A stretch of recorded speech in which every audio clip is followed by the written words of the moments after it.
I travel and I meet a lot of different types of people.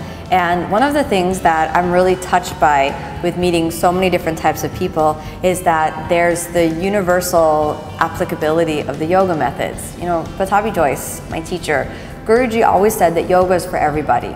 And he really meant that. You know, anyone who's willing to unroll the mat, the yoga practice has waiting with open arms.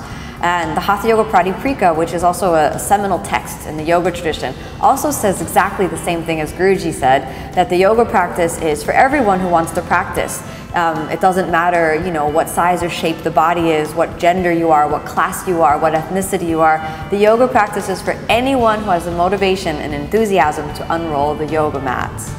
And one of the things that is amazing about this is that yoga practice realizes that through the divine seed, that spark of eternal consciousness, the spark of the divine soul, you know, that rests within, the yoga practice has us tap into that, and through the revelation of that divine soul, we share the power of consciousness.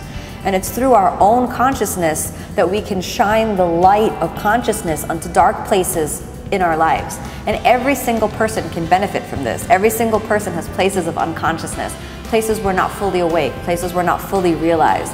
And when that yoga practice begins to cultivate the lamp of knowledge, which in Sanskrit is jnana diptir, the lamp of knowledge. And when the lamp of knowledge burns brightly, we can illuminate the path ahead and walk with greater confidence. And every person who's experienced moments of unclarity, moments of uncertainty, moments of suffering in their lives, and we all have, can use that lamp of knowledge to shine more light on the true source of that suffering. And when we begin the practice of yoga, there are some important moral guidelines. First of which is ahimsa, this idea of nonviolence. And I think what's amazing about the power of the yoga practice to bring more consciousness in the world, for example, is this notion of ahimsa.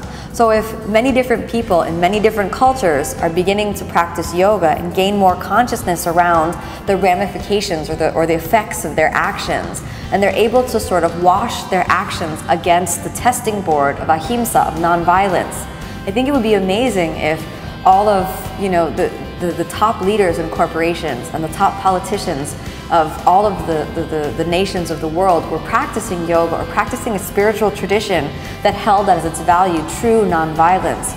So then every decision that they took, every decision that they would then take in the future, they would then need to wash against this testing board of nonviolence and then find the answer to illuminate the path ahead, with true knowledge.